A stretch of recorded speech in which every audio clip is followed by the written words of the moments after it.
चले, मैंने एक इक्वेशन की डेरिवेशन बता दी थी। मैंने कहा था यहाँ तक नोट कर लेना। डेरिवेशन मतलब स्टैंडिंग वेव का डेरिवेशन बता दिया था मैंने। जो डेरिवेशन मैंने क्या किया था, 2a cos kx sin omega t. अब देखो, आपको 4 तरह की स्टैंडिंग वेव दिख सकती हैं। 4 types of standing waves. 4 types of standing waves दिख सकती हैं। तो देखते हैं उनमें क्या फर्क होगा। पहली, 2a sin kx sin omega T. दूसरी, 2a sin kx cos omega T. Ma'am ठीक आप है नोट ना? करने का टाइम दोगे क्या? नोट करने का टाइम चाहिए क्या? हाथों हाथ? Yes ma'am. हाँ, लिख लेना। Yes ma'am. हाथों हाथ, हाँ चलो ठीक है। तो हैंड टू हैंड नोट कर लो फिर, है ना। एक मिनट रुको, मैं इसको लिख देती हूँ कि साथ साथ नोट करेंगे आज। ठीक है ना? उससे पहले का तो नोट कर लिया ना अपन ने सबका। y equals to 2a, yes ma'am. 2a cos। Yes हाँ मैम। ठीक है, चलें आगे बढ़ते हैं फिर। माउस का ऑप्शन, देखें तो अब स्टार्ट किया है मैंने बस। 2a cos kx sin omega T, है ना। और चौथा है 2a cos kx cos omega t. अब देखो मेरे बच्चों, मेरी बात बहुत ध्यान से सुनना। देखो, तुम इसको समझते हो कि सब एसएचएम ही कर रहे हैं अपनी जगह पे, है ना। बस डिफरेंस क्या है कि सबका एम्पलीट्यूड क्या है, अलग अलग है। कुछ का एम्पलीट्यूड 0 है जिनको हम नोड बोल रहे हैं, कुछ का एम्पलीट्यूड 2a है, और कुछ का 0 से 2a के बीच में है। तो ये पोर्शन तो क्या डिनोट करता है, x वाला। x वाला पोर्शन तो किसके साथ मिल जाता है, 2a के साथ मिलके एम्पलीट्यूड शो करता है। एम्पलीट्यूड शो करता है, और ये पूरा फंक्शन है। तो मैं ऐसा बोल दूं कि क्या x इक्वल्स टू 0 पे साइन के एक्स की वैल्यू 0 होती है? बोलो। Yes ma'am. है ना? तो इसका मतलब यहां पर x इक्वल्स टू 0 पे क्या मिलेगा, नोड मिलेगा। और क्योंकि साइन ओमेगा टी है, तो मैंने आपको ये जरूर सिखाया था कि जब function x equals to a sine omega t हो, a साइन ओमेगा टी, तो मैंने क्या सिखाया था कि इसमें t इक्वल्स टू 0 पे कहां से शुरुआत होती है, मीन पोजीशन से। मीन पोजीशन से राइट एक्सट्रीम जाते हुए शुरुआत होती है। बोलो ना। और अगर मान लो सपोज करो x equals to a sine omega t plus 90 degree, इसका मतलब t इक्वल्स टू 0 पे आप कौन सी जगह पे हो, राइट एक्सट्रीम पे हो। अगर आपको a sine omega t plus 180 degree दे रखा है, तो इसका मतलब आप t इक्वल्स टू 0 पर मीन पोजीशन पे तो हो, लेकिन आप किधर जा रहे हो, लेफ्ट एक्सट्रीम की तरफ जा रहे हो। और अगर आप x equals to a sine omega t plus 270 degree लेते हो, तो आप t इक्वल्स टू 0 पर कहां पर हो, लेफ्ट एक्सट्रीम पे हो। याद आया सबको? याद आया क्या सबको? है ना? Yes ma'am. ये देखें अपन। तो यस मैम। ये है फाइव इक्वल्स टू 0 वाला, ये फाइव इक्वल्स टू 90 वाला, ये फाइव इक्वल्स टू 180 वाला, और ये फाइव इक्वल्स टू 270 वाला। तो मैं ऐसा बोल दूं कि साइन ओमेगा टी है, इसका मतलब एक और क्या हो गया कि t इक्वल्स टू 0 पे सभी पार्टिकल, t इक्वल्स टू 0 पे सभी पार्टिकल कहां पर है, मीन पोजीशन पे। सभी पार्टिकल कहां पर है, मीन पोजीशन पे, और किधर जा रहे होंगे, राइट एक्सट्रीम जाते हुए। बोलो, क्या इसका चित्र ऐसा नहीं बनना चाहिए? क्या इसका चित्र अगर मैं बनाऊं तो इसका चित्र ऐसा बनना चाहिए। देखना, ये वेव हो गई, ये वेव हो गई, ठीक है ना, ये वेव हो गई। अब तुम्हें ये समझ में आ गया कि x इक्वल टू 0 वाला पार्टिकल तो नोड है। मतलब उसको सपोज करो कि किसी आप, ये मान लो फिक्स्ड एंड हो गया। जैसे सपोज करो इसी पॉइंट को बांध रखा हो। कौन है ये पिक पिक कर रहा है, मैसेज करना है ये। ठीक है, ठीक है, 2 मिनट रुको, इसको है ना। चलें अब देखें यहाँ पर। तो मैं ऐसा कहना चाहती हूँ कि मीन पोजीशन पे जाते हुए होंगे सब, है ना। मीन पोजीशन पे मीन पोजीशन की तरफ जाते हुए। तो ऐसा बोल दें यूं, मतलब यूं डायग्राम बना लें अपन। यूं डायग्राम बना लें, यूं, यूं, अगले एंटी नोड से पहले, मतलब अगले नोड से पहले। बोलो ना, बोलो। है ना? चले, अब 2a साइन के एक्स कॉस ओमेगा टी का मतलब क्या है? तो सबसे पहले तो 2a साइन के एक्स, वही बात हो गई कि x इक्वल टू 0 पे आपको क्या मिलेगा, नोड मिलेगा। x इक्वल टू 0 पे क्या मिलेगा, बताओ बच्चों? नोड मिलेगा, है ना। x इक्वल टू 0 पे नोड मिलेगा। ठीक है, बहुत बढ़िया, है ना। और cos ओमेगा टी का मतलब क्या हो गया कि t इक्वल्स टू 0 पे पार्टिकल कहाँ मिलेगा? राइट एक्सट्रीम पे मिलेगा। Right बोलो, या एक्सट्रीम पोजीशन पे मिलेगा, ऐसे बोल लो, एक्सट्रीम पोजीशन पे मिलेगा। बात समझ में आ रही है क्या? cos ओमेगा t का मतलब, अगर मैं इसका फोटो बनाऊं, सेकंड वाले का फोटो बनाऊं, सेकंड वाले का फोटो बनाती हूँ मैं, सेकंड केस का फोटो बनाती हूँ, मैं अभी नोट करने का टाइम दूंगी। तो सेकंड केस के फोटो में मैंने कहा कि ये तो मेरी t इक्वल्स टू 0 पे फोटो थी, ये मेरी t इक्वल्स टू 0 पे फोटो थी। सेकंड वाले फोटो में ऐसी बनेगी फोटो, नहीं नहीं, नोड ही मिल रहा था ना, तो ऐसी फोटो मिलेगी, देखना, नोड मिल रहा था ना, तो ऐसी फोटो मिलेगी। देखो, क्या आपको समझ में आ गया कि x इक्वल्स टू 0 पे आपको नोड मिल गया? समझ में आ रही है बात, है ना? पहले ऐसी थी रस्सी, पहले ऐसी थी रस्सी, अब उसने ये शक्ल ले ली, और पहले भी x इक्वल्स टू 0 पे नोड था, अभी भी नोड है, मिल रहा है ना नोड। नोड मतलब इसका ऑसिलेशन हो ही नहीं रहा, जिसका ऑसिलेशन हो ही नहीं रहा, और सब अपने अपने कहाँ मिल रहे हैं? राइट एक्सट्रीम पे मिल रहे हैं इस समय। देखना जरा, सब अपने अपने Yes, राइट ma'am. एक्सट्रीम पे है, बोलो, सब अपने अपने राइट एक्सट्रीम पे है। पर मैंने बोला कि जो पहला लूप होगा उसमें राइट एक्सट्रीम पे होंगे, पर दूसरे लूप में फिर अपने अपने किस में होंगे? वो लेफ्ट एक्सट्रीम में होंगे, लेफ्ट एक्सट्रीम में। तो क्या आपको समझ में आ रहा है कि ये जो लाइन है, कौन सी लाइन है? ये वाली जो लाइन है, ये किसकी इक्वेशन शो कर रही है? 2a sin kx cos omega t। और ये वाली किसकी इक्वेशन शो कर रही है? ये वाली line 2a sin kx sin omega t। समझ में आ रही है क्या मेरी बात? समझ में आ रही है क्या? Yes, ma'am. अब अगर मान लो सपोज करो कि आपको अगला थर्ड नंबर का दूं मैं, 2a cos kx sin omega t। इसका मतलब 2a cos kx का मतलब x इक्वल टू 0 पे क्या मिलेगा आपको? Anti node. क्या मिलेगा? एंटी नोड, Anti- है ना? और sin ओमेगा t का मतलब क्या हो गया कि t इक्वल टू 0 पे सब अपने अपनी मीन पोजीशन पे होंगे, कुछ ऊपर जा रहे होंगे, कुछ नीचे जा रहे होंगे, बस। ठीक है, तो देखो कैसे Yes. ग्राफ बनेगा इसका। तो इसका ग्राफ जो होगा वो कुछ ऐसा बनेगा, कुछ x इक्वल टू 0 पे एंटी नोड हो गया, है ना? ये तो हो गया 2a cos kx का, कुछ ऊपर जा रहे होंगे, कुछ ऊपर जा रहे होंगे, और कुछ नीचे जा रहे होंगे, ठीक है ना? लेकिन चौथा अगर मैं दूं, चौथा ऑप्शन क्या, कि 2a cos kx cos omega t, इसका मतलब है कि x इक्वल टू 0 पे क्या मिलेगा? Anti node. अच्छा, मैं कैसे डिसाइड कर रही हूँ एंटी नोड? एक बार बता दूं कैसे डिसाइड कर रही हूँ मैं एंटी नोड, बताना। Maximum amplitude होगा उस point. देखना एक बार, ये देखना एक बार, 2a cos kx 2a cos kx 2a cos kx, ये x इक्वल टू 0 पे क्या देगा amplitude? 2a। 2a. x equal to 0 पे cos kx की वैल्यू 1 हो जाएगी, 2a हो जाएगा, तो ये क्या देगा? एंटी नोड देगा, ठीक है ना? x इक्वल टू 0 पे एंटी नोड वाला पार्टिकल होगा। और sin ओमेगा t का मतलब वही हो गया कि t इक्वल टू 0 पे सभी मीन पोजीशन पे राइट या लेफ्ट एक्सट्रीम जाते हुए होंगे, ठीक है? और 2k cos kx cos omega t का मतलब ये हो गया कि ये x इक्वल टू 0 पे एंटी नोड देगा, प्लस सभी अपने किस पे होंगे? एक्सट्रीम पे होंगे। सभी अपने किस पे होंगे बेटा? एक्सट्रीम पे होंगे। अब इसका डायग्राम बनाती हूँ मैं थर्ड और फोर्थ का। तो थर्ड और फोर्थ का डायग्राम कैसा बनेगा, मैं पीछे बनाती हूँ इसको, इसमें इस पेज पे क्लियर नहीं हो रहा, देखना कैसा डायग्राम बनेगा इसका। देखना थर्ड और फोर्थ का डायग्राम देखना, है ना? थर्ड और फोर्थ का, तो एक तो एंटी नोड बनाना है। देखो,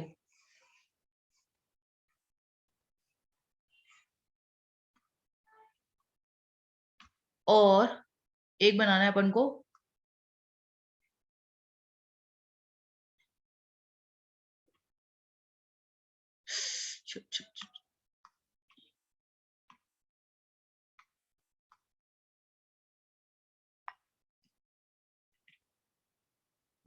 तो यू बना के,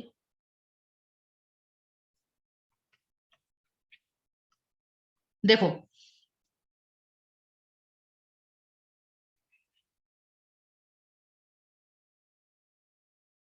देखो, ये क्वेश्चन किसकी हो गई बेटा? ये क्वेश्चन किसकी हो गई? x इक्वल्स टू 0 पे एंटी नोड वाले की, और t इक्वल्स टू 0 पे एक्सट्रीम पोजीशन। किसकी इक्वेशन हो गई है? 2a cos kx cos omega t की इक्वेशन हो गई। समझ में आ रही है मेरी बात? 2a cos kx cos omega t की इक्वेशन हो गई। सब अपने अपने एक्सट्रीम पे मिल रहे हैं इस समय। Yes, ma'am. शुरुआत एक्सट्रीम पे हो रही है, फिर इनकी शुरुआत अपने लेफ्ट एक्सट्रीम से हो रही है। मतलब जरूरी नहीं है कि एक्सट्रीम का मतलब राइट एक्सट्रीम ही हो। कॉस आ जाए तो बस ये समझ जाओ कि कुछ अपने राइट एक्सट्रीम पे होंगे तो कुछ अपने लेफ्ट एक्सट्रीम पे होंगे, फिर कुछ अपने वापस से राइट एक्सट्रीम पे। और x इक्वल टू 0 पे क्या मिलना चाहिए? Anti node. तो तुम देखो ये वाला जो पॉइंट है ये किसका पॉइंट है? ये पॉइंट जो है ये एंटी नोड का पॉइंट है। ये पॉइंट किसका है? नोड का है। फिर ये किसका है? एंटी नोड का है। और ये किसका है? नोड का है। ठीक है ना? तो मैं आपको दोबारा से समझाती हूँ मैं क्या बोलना चाह रही हूँ, समराइज करती हूँ मैं कि 2a sin kx sin omega t, 2a sin kx cos omega t, 2a cos kx sin omega t और 2a cos kx cos omega t, ये चारों किसकी इक्वेशन है बेटा? स्टैंडिंग वेव की इक्वेशन है। ये चारों किसकी इक्वेशन है? स्टैंडिंग वेव की इक्वेशन है। 2a तो 2a सब में आएगा। अब चार पॉसिबिलिटी बनती है, जैसे आपने शायद पीएनसी चैप्टर पढ़ लिया, पीएनसी पढ़ा होगा ना अभी? Yes, हाँ, Yes, ma'am. पढ़ लिया। या तो दोनों साइन साइन हो, या दोनों साइन कॉस हो, या कॉस कॉस या कॉस साइन। यही पॉसिबिलिटी है। तीन चारों पॉसिबिलिटी मैंने बना दी। अब क्योंकि अगर अपन साइन के एक्स को देखें, दोबारा समझा रही हूं मैं सब कुछ, क्योंकि अगर अपन साइन के एक्स को देखें तो ये x इक्वल्स टू 0 पर साइन के एक्स की वैल्यू क्या होगी? 0 होगी। और 2a साइन के एक्स को देखें तो 2a साइन के एक्स की वैल्यू क्या होगी? 0 होगी। दैट मीन्स ये कौन सा पॉइंट हो जाएगा? x इक्वल्स टू 0 कौन सा पॉइंट हो जाएगा?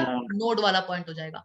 और 2a cos kx को देखें तो x इक्वल्स टू 0 पर 2a cos kx की वैल्यू कितनी हो जाएगी? 2a हो जाएगी। इसका मतलब ये कौन सा पॉइंट हो जाएगा? एंटी नोड का। ma'am. अब यहाँ पर sine omega T, t equals to 0 पर साइन ओमेगा टी की वैल्यू कितनी होगी? 0। इसका मतलब आपको क्या मिलेंगे पार्टिकल? मीन पोजीशन पे। और cos omega T, t equals to 0 पर कॉस ओमेगा टी की वैल्यू कितनी होगी? 1। इसका मतलब पार्टिकल अपने कहां पे मिलेंगे? एक्सट्रीम पोजीशन पे शुरुआत होगी। तो कुल मिलाकर बात यह है कि ये चारों ही इक्वेशन स्टैंडिंग वेव को शो कर रही हैं। बस कुछ इक्वेशन में हो सकता है कि x इक्वल्स टू 0 पे नोड मिले, कुछ में एंटी नोड मिले। समझ में आ गई ना? जैसे साइन के एक्स वालों में x इक्वल्स टू 0 पे नोड मिलेगा, कॉस के एक्स वालों में x इक्वल्स टू 0 पे क्या मिलेगा? Anti node. क्लियर है ये चीज बेटा सबको? एकदम क्लियर है? Yes, ma'am. और Yes, ma'am. साइन ओमेगा हाँ, T, ma'am. Sign omega T का मतलब ये है कि साइन ओमेगा टी का सिचुएशन का मतलब होता है पार्टिकल अपने मीन पोजीशन से गुजर रहे होंगे, सब के सब अपने मीन पोजीशन से गुजर रहे होंगे। तो तुम्हें रस्सी कैसी दिखाई देगी? सीधी। और कॉस ओमेगा टी का मतलब पार्टिकल अपने कहां पे होंगे? एक्सट्रीम पोजीशन पे होंगे, कुछ एक्सट्रीम पे होंगे। देखो तुम ये जरूर समझना कि कोई ये एक लूप नहीं है, लूप बहुत सारे हैं, लूप बहुत सारे हैं। जैसे देखना ऐसे हैं, तो ये लूप, ये लूप, ये लूप और फिर ये लूप, तो लूप बहुत सारे होते हैं। पर अगर मान लो रस्सी अभी ऐसी शक्ल बनाए हुई है, रस्सी मान लो भी ऐसी शक्ल बना के रखी हुई है, तो एक्सट्रीम का मतलब ये होता है कि जैसे मान लो ये पार्टिकल अपने, इस लूप के पार्टिकल अपने राइट एक्सट्रीम पे हैं, तो इसके ऑल्टरनेट लूप यानी कि ये वाला लूप के पार्टिकल अपने किस पे होंगे? लेफ्ट एक्सट्रीम पे होंगे। फिर उसके ऑल्टरनेट रूप पे दोबारा से पार्टिकल किस में हो जाएंगे? राइट एक्सट्रीम पे होंगे। पर है तो सभी अपने एक्सट्रीम पे ना, Yes. है ना? है तो अपनी सभी एक्सट्रीम पे ना। तो ये समझाना था मेरे को, ठीक है? ये समझाना था। तो आपको क्या लिखना चाहिए मेरे हिसाब से? ये तो जरूरी नहीं है, ये तो आपको याद है, ये लिखें अपन, ठीक है ना? और ये इसको t इक्वल टू 0 पे सभी मीन पोजीशन पे होंगे, ठीक है ना? मीन पोजीशन लिख लो बस यहां पर। समझ में आ गई? सभी मीन पोजीशन पे, फिर t इक्वल टू 0 पे सभी अपने एक्सट्रीम पोजीशन पे बोलो, जनरल केस। क्योंकि राइट एक्सट्रीम मत बोलो, क्या बोलोगे? एक्सट्रीम पोजीशन, क्योंकि आपको पता है एक लूप में अपने राइट एक्सट्रीम पे होंगे तो दूसरे लूप में अपने लेफ्ट पे होंगे। तो t इक्वल टू 0 पे एक्सट्रीम। अब ये x इक्वल टू 0 पर एम्पलीट्यूड 2a एंटी नोड देगा, और सब पार्टिकल अपने कहां पे होंगे? मीन पोजीशन पे। और यहां पर सभी अपने किस पे होंगे? एक्सट्रीम पे होंगे। ठीक है? कोई दिक्कत है क्या इसमें? No. लिखो पहले यहां तक, लिखो लिखो लिखो, फिर मैं और समझाती हूँ। धीरे धीरे और चीजें समझ में भी आएंगी, चिंता मत करो। ये चारों इक्वेशन का मतलब समझ में आ जाना चाहिए बस। इसको जरूरत नहीं है ना, इसकी जरूरत नहीं है, पहले ये लिखो।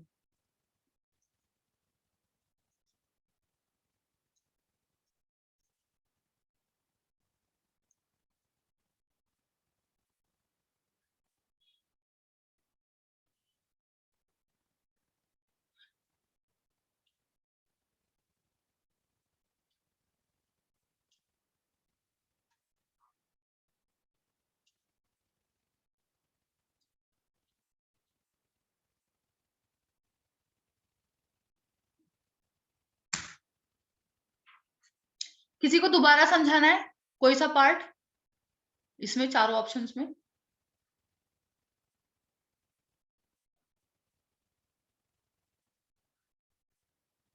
मैम हाँ बोलो बेटा। मैम ये जो आपने अभी सबसे लास्ट में जो बताया था ना, वो दोबारा से बता दो, मेरा नेटवर्क थोड़ा वीक हो गया था। कोई बात नहीं, पर ये चारों पॉइंट जो है ये अभी समझ में नहीं आया अभी चारों, मतलब सबसे लास्ट क्या ये तो आ गए। ऊपर के 2 आ गए, नीचे के 2 रह गए। नहीं, ये सारे तो आ गए। अच्छा अभी आपने जो लास्ट में जो समझाया था ना वो। अच्छा अच्छा अच्छा, बता दूंगी बेटा, तुम पहले नोट करो उसको, है ना। मैम आपने फोर्थ का डायग्राम नहीं बताया क्या अभी? डायग्राम मत बनाओ, पहले ये लिखो सब चारों, डायग्राम की जरूरत नहीं है।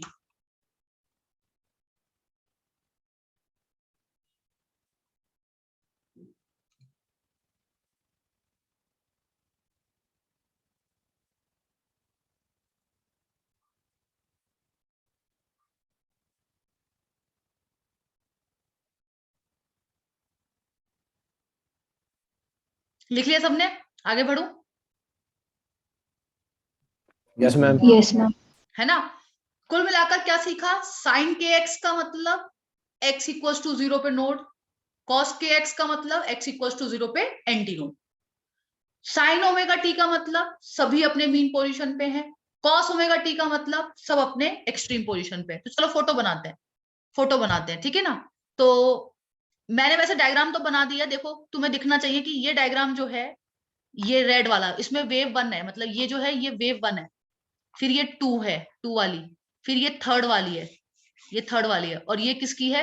फोर्थ वाली। बट चलो इस डायग्राम को भी मत बनाओ, जिसने बना लिया ठीक है, मैं चारों को अलग अलग बना देती हूँ। तो सबसे पहले मैं बना रही हूँ साइन के एक्स साइन ओमेगा टी वाली वेव। तो साइन ओमेगा टी के चक्कर में ये सब किस पे होंगे? अपने मीन पोजीशन पे होंगे, और ये x इक्वल्स टू 0 वाले को नोड बोल दो। फिर ये तो हो गया t इक्वल्स टू 0 पर फोटो, t इक्वल्स टू 0 पर उसकी फोटो ऐसी बनेगी, ठीक है। कौन से की? x equals to 2a sine के एक्स साइन ओमेगा टी वाले की। अब ये सब फोटो जो बना रहे हैं, ये सब किस पे बना रहे हैं बेटा? t इक्वल्स टू 0 पे फोटो बना रहे हैं, ठीक है। फिर अगला वाला कौन सा था? अगला वाला था 2a साइन के x sine cos omega T. Cos omega T का मतलब है वो अपने एक्सट्रीम पे होंगे। एक्सट्रीम का मतलब ये हो गया कि आप इसको थोड़ा सा ऐसे यूं एक्सटेंड करो, सब अपने अपने एक्सट्रीम पे बना लेना अपन को, सब अपने अपने एक्सट्रीम पे, ठीक है। तो फोटो ऐसी दिखेगी आपको, फोटो ऐसी दिखेगी, ठीक है ना, ऐसे दिखेगी फोटो। थोड़ा सा मेरा डायग्राम और अच्छा बनाती हूँ मैं, ये भी कर पड़ रहा है, इसको क्यों बना रही हूँ मैं। फोटो ऐसी दिखेगी कि भैया इसके बीच में से ना ये पार्टिकल कट करेगा, तो यूं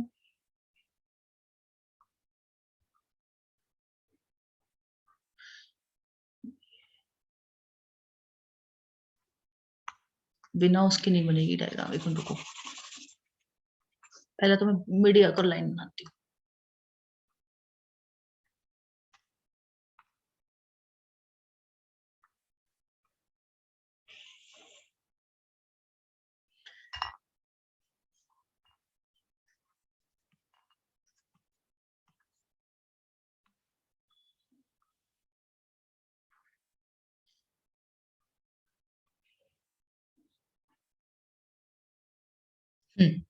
ये बनेगी लाइन, और इसको मैं डिलीट कर देती हूँ, ये तो मैंने बस दिखाने के लिए बनाई थी, ठीक है। समझ में आई? क्या दिख रहा है आपको इस समय फोटो? क्या दिख रही है आपको इस समय? क्या दिख रहा है आपको इस समय? कि भाई यहाँ पर जो x इक्वल टू अच्छा फिर गड़बड़ कर दी मैंने यहाँ, शिट।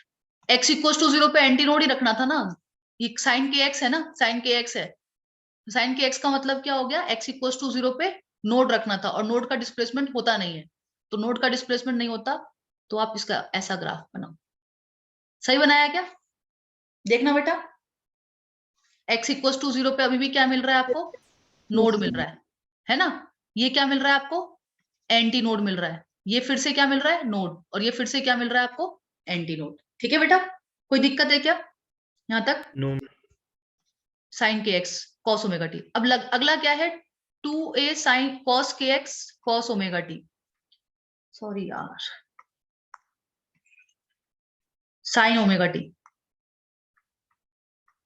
साइन ओमेगा टी, इसका मतलब 2k cos के एक्स का मतलब हो गया x इक्वल टू 0 पे एंटी नोड, और सब अपने अपने मीन पोजीशन पे। ठीक है, तो एंटी नोड होगा, सब अपने अपने मीन पोजीशन पे आ गए, ये हो गया। फिर 2a cos के एक्स cos ओमेगा टी का मतलब हो गया x इक्वल टू 0 पे एंटी नोड, और सब अपने अपने एक्सट्रीम पोजीशन पे। तो मैंने जो भी डायग्राम बनाया था ना अभी अभी जस्ट, वो वाला डायग्राम बन जाएगा इसमें, जस्ट बनाया था ना मैंने इसकी जगह, इसको थोड़ा सा ऐसे यू बनाएंगे इस तरीके से। ठीक है ना, थोड़ा नीचे वाला डायग्राम अच्छा सा नहीं बना, इसको जगह भी कम बच गई मेरे पास। मेरे को समझ नहीं आया लास्ट वाला बनेगा किस तरह से? बनेगा ना, क्यों नहीं बनेगा, 2k cos के एक्स है किस ना, तरह से? किस तरीके से देखो, अलग से बना लेते हैं अपन इसको, कि भाई अपन पहले तो पॉइंट इंडिकेट कर दें, x इक्वल टू 0 हो गया, x equal Yes, to ma'am. Pi हो गया, 5 और और x 2 इक्वल पाई। टू 2 पाई हो गया। ठीक है, तो अपन को ये देखना है कि भाई जो अगर यहाँ पर एंटी नोड है, और ये भी ध्यान रखना है कि जैसे मान लो सपोज करो एक वेव है, अभी पढ़ाऊंगी मैं, ये जरूरी है क्या, हाँ ये जरूरी है। अगर मान लो एक वेव है, अभी लिखवाऊंगी स्टैंडिंग वेव की प्रॉपर्टी में, जैसे एक वेव है ऐसी, यू वेव है, तो अगर अपन इस लेंथ को लेमडा बोल रहे हैं, इस लेंथ को लेमडा बोल रहे हैं, और इसको मान लो अपन नोड कह रहे हैं, इसको नोड कह रहे हैं, और इसको नोड कह रहे हैं, और इनको क्या कह रहे हैं अपन, इनको एंटी कह नोड। रहे हैं एंटी नोड। तो दो कंसेक्यूटिव नोड के बीच की दूरी बोलूं तो कितना बोलेंगे अपन, दो कंसेक्यूटिव नोड की दूरी, लैम्बडा बाय 2। और दो कंसेक्यूटिव एंटी नोड की दूरी, लैम्बडा बाय 2। और नोड और एंटी नोड की दूरी lambda by 4। By lambda by 4। ये बात सबको समझ में आ रही है, ये property of standing Yes, wave में आएगा। ठीक है ना, तो तुमको ये समझ में आना चाहिए कि भाई जैसे नोड और एंटी नोड के बीच में लैम्डा बाय 4 की दूरी है। ठीक है ना, तो बना लो, जैसे मान लो ये x इक्वल टू 0 हो गया, अब यहाँ पर x इक्वल टू पाई की जगह ना आप x equal to lambda by 2 denote करना शुरू कर दो, और ये x इक्वल टू लैम्डा हो गया। अब मेरे को क्या दिखाना है, 2a cos kx cos omega T, cos kx का मतलब x इक्वल टू 0 पर एंटी नोड, लेकिन एंटी नोड वाला भी ना कभी मीन पोजीशन से गुजरता है, गुजरेगा ना मीन पोजीशन से, जो 2a के एम्पलीट्यूड से गुजर रहा है। लेकिन cos ओमेगा टी का मतलब क्या है कि वो अपने किस पे होंगे, एक्सट्रीम पे होंगे, तो कुछ अपने राइट एक्सट्रीम पे होंगे और कुछ अपने लेफ्ट एक्सट्रीम पे। तो मैंने माना कि कहा कि ये जो पार्टिकल होंगे, ये पार्टिकल यहां से शुरुआत कर रहे हैं, ठीक है ना, और लैम्डा बाय 4 तक ये राइट एक्सट्रीम वाले पार्टिकल है, फिर इसके नीचे वाले पार्टिकल यू वाले, ये सब किसमें है, लेफ्ट एक्सट्रीम पे, और ये राइट एक्सट्रीम पे। बोलो ये कॉस ओमेगा टी का ग्राफ नहीं होता क्या? Yes ma'am. यस। वैसा वाला ग्राफ बनेगा, कॉस ओमेगा टी वाला ग्राफ। ठीक है, कॉस के एक्स वाला ग्राफ जो होता है ना, कॉस के एक्स वाला ग्राफ, वो वाला, उसमें एक्सट्रीम बनाना है। बोलो कोई दिक्कत है क्या इसमें, बोलो कोई दिक्कत है क्या? No ma'am. अब तुम्हें चारों में फर्क दिखाई दे रहा है, चारों में फर्क दिखाई दे रहा है आपको, चारों ऑप्शंस में, यस मैम। है ना, कि क्या है क्या नहीं है। और इसमें मैंने वो लाइन नहीं बनाई है, इसमें मैंने लाइन नहीं बनाई, ये लाइन बना लो भले, कि ये एक्चुअली ये लाइन कौन सी होती है पता है ना, मीन पोजीशन वाली। तो अभी सबकी सब मीन पोजीशन पे है, फिर ये कुछ एक्सट्रीम पे चले गए, फिर दोबारा से मीन पोजीशन पे आ गए, और फिर ये एक्सट्रीम पोजीशन वाली पोजीशन हो गई। तो ये चारों डायग्राम उनके साथ आप बना लो, चाहे तो आप नीचे बना लो, आपके पास जगह नहीं है तो लाइन से, पर जरूर लिख देना इसके सामने कि अपन ने बनाया किसका diagram, 2a sin kx sin omega T का, 2a sin kx cos omega T का, 2a cos kx sin omega T का, ऐसे जरूर लिख लेना उसको, है ना। डायग्राम को लिख लो, चारों डायग्राम बना लो, ठीक है।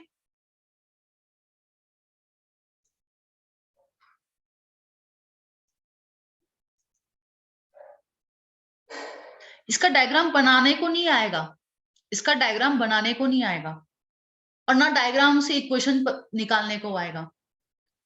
बस आपको जैसे ही दिखेगी कोई स्टैंडिंग वेव की इक्वेशन, मान लो दिख गई मेरे को ये वाली 2a cos kx sin omega t, तो आपको क्लियर होना चाहिए कि इस इक्वेशन का मतलब क्या है, इस इक्वेशन का मतलब क्या है वो क्लियर होना चाहिए, ठीक है ना। इन चारों में फर्क पता होना चाहिए, बस फर्क क्या है, डायग्राम बनाने को नहीं आएगा, फर्क पता होना चाहिए। फर्क क्या है, साइन के एक्स मतलब x equal node two point. 0। हाँ चले, ये लिख लिया आप लोगों ने सबने, आगे बढ़ू। No ma'am. यही फर्क है ना, नोड पॉइंट्स अलग अलग जगह हैं, किसमें, नोड और एंटी नोड पॉइंट्स अलग जगह हैं, अलग किसमें, ग्राफ्स में, अलग ग्राफ्स में, यही है ना डिफरेंस इन सब में। हाँ नोड और एंटी नोड अलग अलग जगह हैं, बिल्कुल। पर देखो अब तुम सुनो कि साइन, ये भी साइन के एक्स वाला और ये वाला साइन के एक्स वाला है, तो इसमें फर्क नहीं है, इसमें यहाँ पर में नोड था तो यहाँ पर भी नोड ही है ना, क्योंकि यहाँ पर दोनों साइन के एक्स हैं ये। तो यहाँ पर अगर एंटी नोड है तो यहाँ पर एंटी नोड मिलेगा, फिर यहाँ पर फिर से नोड मिलेगा तो यहाँ पर नोड ही है, फिर ये एंटी नोड वाला पॉइंट है तो ये एंटी नोड वाला ही पॉइंट है, फिर ये नोड वाला पॉइंट है तो ये नोड वाला ही पॉइंट है। लेकिन यहाँ पर अगर अपन बोल रहे हैं कि ये एंटी नोड वाला पॉइंट है, तो यहाँ पर ये एंटी नोड वाला पॉइंट है, ठीक है, ये एंटी नोड वाला है। फिर अपन कह रहे हैं कि ये नोड वाला है, ये नोड वाला है, ये नोड वाला है, तो तुम देखो ये नोड वाला पॉइंट है, समझे क्या, क्योंकि दोनों में इन दोनों में क्या है लास्ट में, cos के एक्स, सही है बेटा। साइन के एक्स में जो नोड है वो cos के एक्स में एंटी नोड है। रट क्यों रहे हो, रटने की क्या जरूरत है इसमें। मैम ऐसे, मैम ऐसे। हाँ यूं बोलो आदित्य, बिल्कुल सही, कि साइन के एक्स में जहां नोड थे वहां cos के एक्स में क्या हो गया, एंटी नोड बन रहे हैं उस जगह पर, है ना, उस ये जगह तो पे। बाकी सब एक्स की वैल्यू रख के अपने आप निकाल लेंगे। हाँ आगे बढ़ जाऊं क्या मैं, यस मैम। Yes ma'am. ये डायग्राम बनाना उसके मैम एक नीचे ही मिनट बनाना, मैम। उसके नीचे ही बनाना डायग्राम।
लिख लिया, अब आगे बढ़ो, यस मैम। है ना।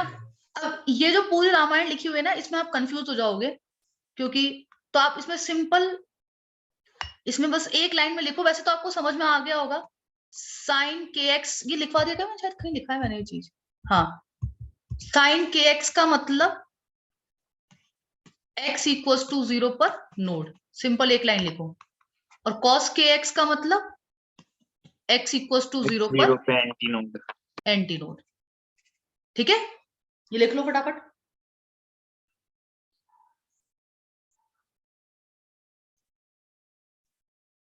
ये लिख लो,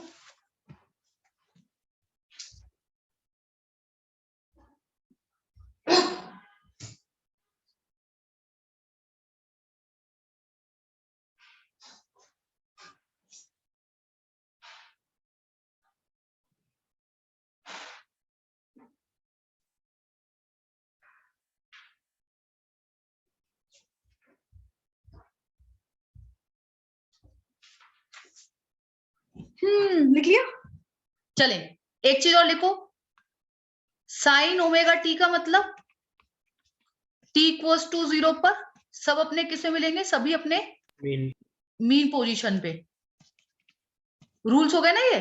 और कॉस ओमेगा टी पर t इक्वल्स टू 0 पर Extreme. सभी पार्टिकल अपने किस पे मिलेंगे, एक्सट्रीम पे पोजीशन। Extreme और यहाँ अपन राइट लेफ्ट नहीं बोलेंगे, क्योंकि एक लूप में अगर पार्टिकल अपने राइट पे हैं तो दूसरे लूप में अपने पार्टिकल अपने किस पे होंगे, लेफ्ट में होंगे। ठीक है। यस अच्छा अब मुझे ये बताएं A2 वाले बच्चों, मुझे A1 को तो समझ में आ जाता है, A2 वाले बच्चों को समझ में आ रही है बातें जो मैं बोल रही हूँ? मैंने 4 बार रिपीट कर दी, खैर आज में जो पढ़ाया है मैंने, यस मैम। है ना। मुझे जिस बच्चे को समझ में नहीं आ रहा भैया उसके हाथ जोड़ के उसकी विनती है, प्लीज मुझे बताए वो, और क्या चीज समझ में नहीं आई वो बताए मुझे प्लीज।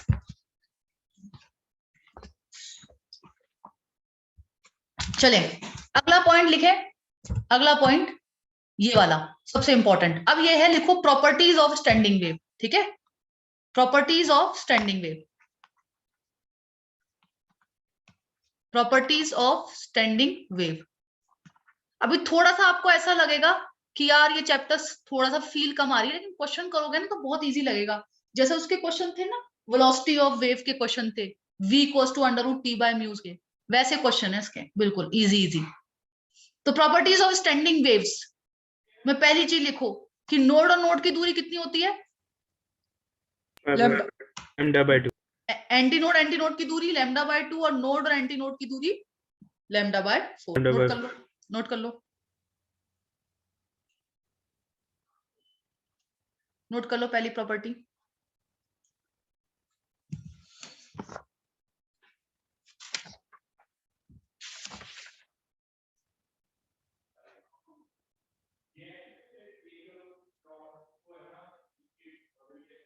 अच्छा मैंने कल नोड्स और एंटी नोड्स की डेफिनेशन लिखवा दी क्या, नहीं लिखवाई थी ना? डेफिनेशन लिखो, डेफिनेशन लिखवा दी थी क्या मैंने, नहीं लिखवाई थी शायद, है ना? No, ma'am. नोट्स में नहीं लिखवाई थी। तो नोड की डेफिनेशन लिखो, द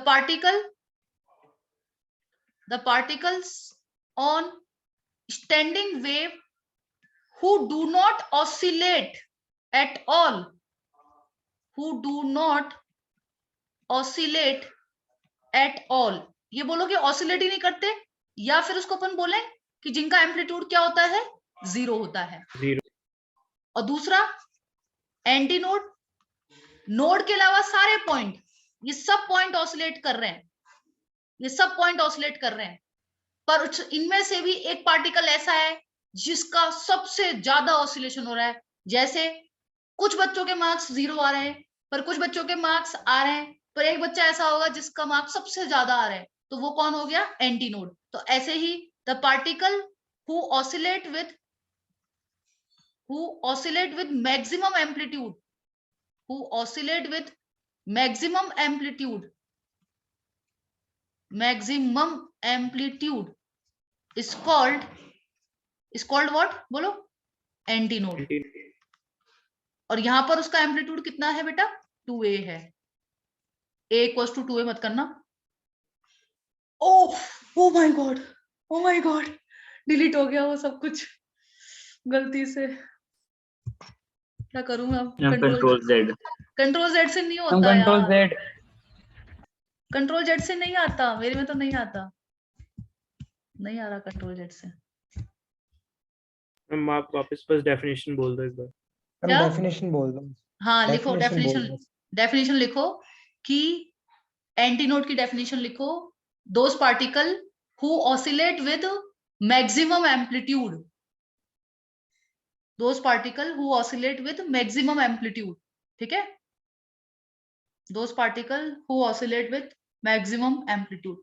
बेटा ऋषिका अच्छे से नोट्स बनाना तुम, है ना? ऋषिका के नोट्स शेयर करूंगी मैं। ऋषिका क्या, मैं जो बोलती हूँ ना जनरल बातें वो भी लिखती है ऋषिका बहुत अच्छे से, तो ऋषिका अपने नोट शेयर कर देगी हर दिन ग्रुप पे। कर दोगे ना बेटा फोटो खींच के? Yes ma'am. है ना? मैम हाँ बोलो। मैम मैं ग्रुप में नहीं हूँ, डिस्कशन ग्रुप में। डिस्कशन ग्रुप के लिए बेटा क्या है, मैं शायद है ना इसमें ग्रुप में ना एडमिन नहीं हूँ, एडमिन नहीं जोड़ सकता है, तो आप है ना एक काम करना कि A2 में तो मैं पक्का एडमिन नहीं हूँ, A1 का चेक कर लेती हूँ मैं एक बार। A1 discussion, A1 doubt group है ना। हाँ मैं नहीं हूँ बेटा एडमिन इसमें, ठीक है। तो तुम्हें क्या करना पड़ेगा, अभी अमरेंद्र सर की तो क्या मदर की डेथ हो गई, तो वो तो अभी बाहर है ना, धौलपुर साइड गए हुए हैं। तो प्रवीण सर है ना, प्रवीण सर जिनका मैसेज आता है अभी टाइमिंग वगैरह यस पूरी, मैम। उनको मैसेज करो। और उनको ऐसे मैसेज करो ताकि उनको दिक्कत नहीं हो। आप अपना नंबर जो आप ऐड करवाना चाहते हो वो अपने नाम से सेव करो, रिद्धि सैनी, जैसे फॉर एग्जांपल रिद्धि सैनी नाम है तो रिद्धि सैनी J1, ठीक है ना। उस नंबर को सेव कर लो अपने मोबाइल में, अपने नंबर को, और उसमें कॉन्टैक्ट को शेयर कर दो। उससे क्या होगा ना, एक सेकंड का प्रोसेस होगा। पहले क्या होगा, अगर कोई बच्चा मैसेज करता है तो पहले तो उसके नंबर को सेव करना पड़ेगा और फिर ऐड होगा, तो डबल प्रोसेस हो जाती है। लेकिन अगर आप अपना नंबर ऑलरेडी कॉन्टैक्ट सेव करके ऑलरेडी शेयर कर दोगे तो उसको सिर्फ एक ही प्रोसेस रहेगा कि ऐड कॉन्टैक्ट में उसका नंबर ऐड करना हो, ठीक है। ओके ठीक मैम। है ना। चले, और या फिर सबसे बेस्ट है पता है, अच्छा ASN सर तो J1 में जुड़े हुए नहीं है। हाँ ASN सर सब में जुड़े हुए हैं और ASN सर सबके एडमिन है। ASN सर को मैसेज कर दो, आप लोग अपना कॉन्टैक्ट शेयर कर दो डायरेक्ट, ओके मैम। ठीक है ना। चलो आगे बढ़ते हैं। मैं वैसे एडमिन की मैं खुद ही कह दूंगी, तो मैं भी कह ही देती हूँ कि A1 में मुझे एडमिन बना दो ताकि तुम्हारा आफत ही खत्म हो जाए। एक मिनट रुको, A1 में मुझे एडमिन बनाना है ना, एक मिनट JA1 में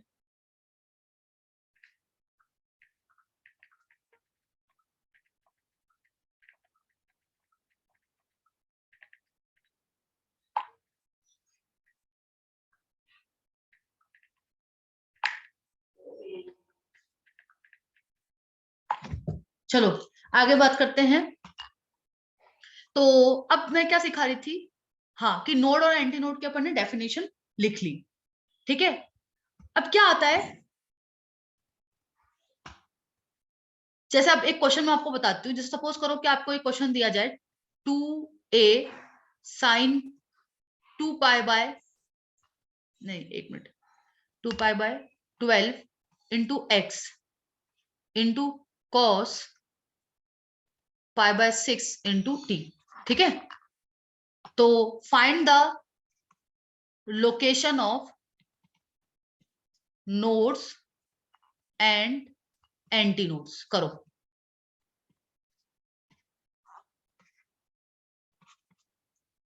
एक क्वेश्चन है y इक्वल्स टू, तो पहले तो मुझे बताओ कि ये स्टैंडिंग वेव है कि ट्रैवलिंग वेव है। ये स्टैंडिंग वेव है ट्रैवलिंग वेव है? स्टैंडिंग।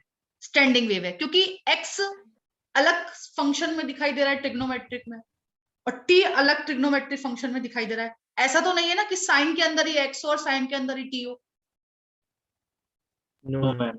ऐसा तो नहीं है ना कि और x और t प्लस माइनस के रूप में भी नहीं है ना, प्लस साइन उनके बीच में ना माइनस साइन। क्या क्या साइन होगा, ज्यादा आप ये कह सकते हो कि x एक ट्रिग्नोमेट्रिक फंक्शन के अंदर है, t एक ट्रिग्नोमेट्रिक फंक्शन के अंदर है, और उन दोनों ट्रिग्नोमेट्रिक फंक्शन का गुणा हो रहा है।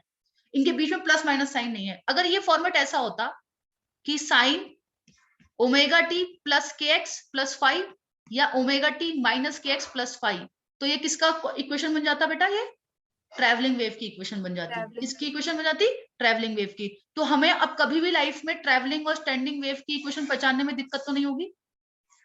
No, ma'am. हाँ नोट करो उसको, फटाफट बताओ क्या होगा इसका आंसर जल्दी से, बहुत सिंपल क्वेश्चन है ये।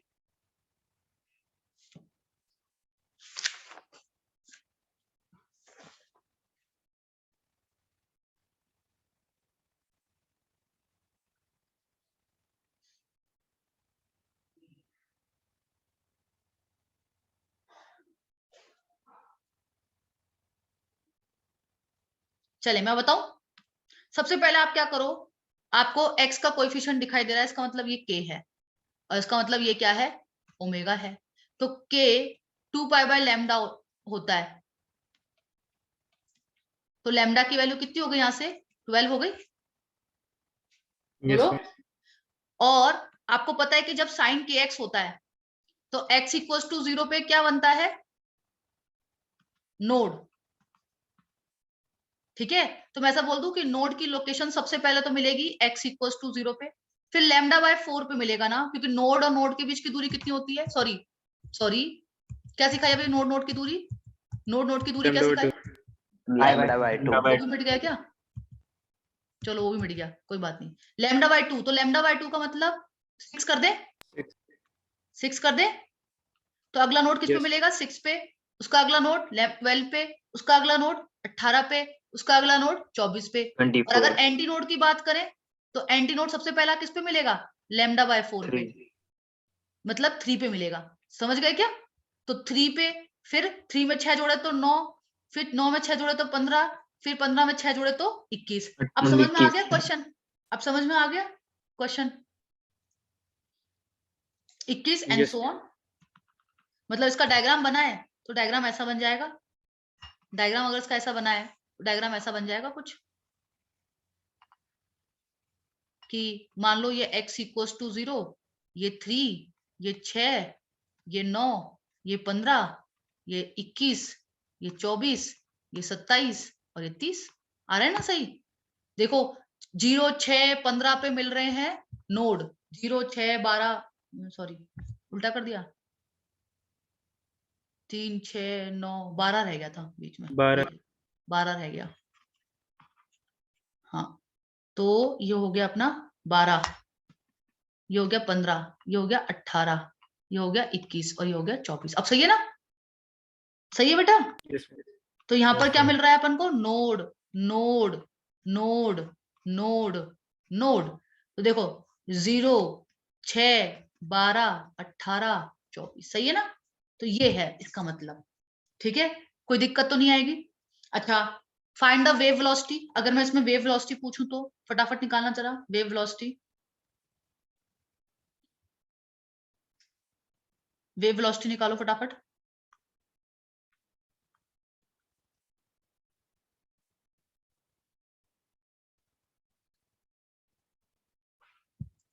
मैं ऐसे बोल दूं wave velocity v equals to F lambda होती है, 1 metre per second. 1 metre per second आ रहा है, किसने बताया आंसर, तो omega equals to 2 pi by 6 है, देखो कंपेयर करो, पाई बाय 6 है ओमेगा टी, टी का कोएफिशिएंट क्या होगा, ओमेगा होगा, और उसको किससे कंपेयर कर लो, 2 पाई एफ से, किससे कंपेयर कर लो, 2 पाई एफ से, तो एफ कितना दिख रहा है मेरे को, 1/12 दिख रहा है, तो एफ तो हो गया 1/12 और लैम्डा हो गया 12, तो कितना हो गया 1 मीटर पर सेकंड। बोलो बेटा कोई दिक्कत, बोलो बेटा कोई दिक्कत, No. नो सबको मैम समझ में आ रही है बातें, Yes, ma'am. ठीक है गुड, नोट कर लें। तो ये तो पहली प्रॉपर्टी हुई और पहली प्रॉपर्टी के ऊपर एक क्वेश्चन हो गया। अब सेकंड प्रॉपर्टी लिखो कि मैम इससे पहले वाला पेज कर दो एक बार। पहले वाला पेज कर दिया,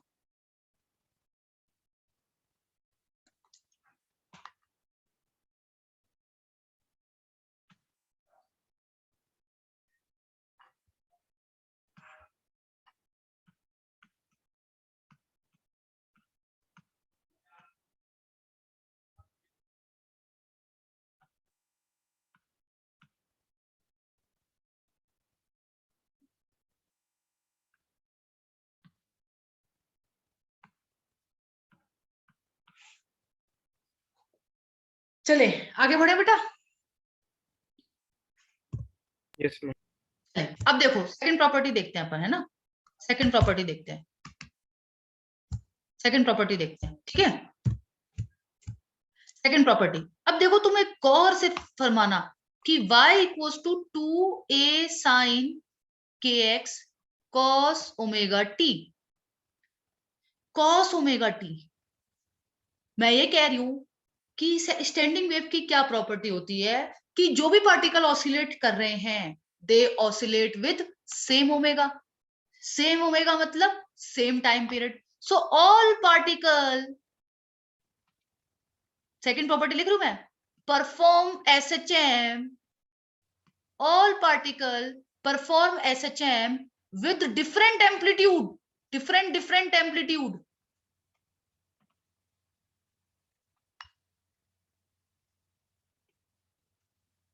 अब दैट इज ऑब्वियसली एक लूप में बात हो रही है, अगर 2 लूप में बात करोगे तो फिर वो सेम होने लग जाएंगे, बट एक लूप में सारे पार्टिकल अलग अलग एम्पलीट्यूड से ऑसिलेट कर रहे हैं, ठीक है ना। लेकिन टाइम पीरियड क्या है, सेम है, but with Yes, ma'am. Same time period, but with same time period, because omega सबका क्या है, सेम Same. है। ओमेगा सबका क्या है, सेम है। सारे पार्टिकल्स का ओमेगा क्या है, सेम है। बस फर्क क्या है सब में, कि सब अलग अलग एम्पलीट्यूड से चक्कर काट रहे हैं, अलग अलग एम्पलीट्यूड। जैसे किसी की औकात है 1 सेंटीमीटर का, किसी का 2 सेंटीमीटर का, किसी का 3 सेंटीमीटर का, किसी का 4 सेंटीमीटर का, फिर उसके अगले वाला 3 सेंटीमीटर, फिर उसके अगले वाला 2 सेंटीमीटर, फिर उसके अगले वाला 1 सेंटीमीटर, फिर अगले वाला नोड ही हो गया। फिर उसके वाला 1 सेंटीमीटर, फिर 2 सेंटीमीटर, फिर 3 सेंटीमीटर, फिर 4 सेंटीमीटर, नोड आ गया, एंटी नोड आ गया 4 सेंटीमीटर, यस फिर मैम 3, फिर 2, फिर नोड बन गया वापस से। तो ऐसे एम्पलीट्यूड डिफरेंट रहेंगे, पर क्योंकि ओमेगा सबका सेम है तो टाइम पीरियड सबका क्या होगा, सेम होगा। Third property, all particle will reach mean position simultaneously. सभी पार्टिकल मीन पोजीशन पे एक साथ पहुंचेंगे, एक साथ रस्सी सीधी होगी, एक साथ रस्सी सीधी होगी।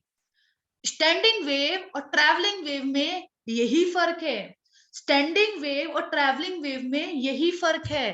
ट्रैवलिंग वेव का फर्क समझे, है ना, बहुत अच्छे से समझे, बहुत डिटेल में मैं आपको समझा रही हूँ वेव, कि ट्रैवलिंग वेव में क्या था कि 2 पाई से पहले, 2 पाई से पहले, यानी कि आपको पता था कि 2 पाई एक ऐसा फेज होता था जिसमें, जैसे मैंने आपको बताया था ना कि मान लो टॉपर क्वेश्चन नंबर 1 नोट कर रहा है और बाकी जैसे मान लो क्वेश्चन नंबर 5 नोट कर रहा है टॉपर, तो उसके पीछे वाला क्वेश्चन नंबर 3, उसके पीछे वाला क्वेश्चन नंबर 2 और उसके पीछे वाला क्वेश्चन नंबर 1।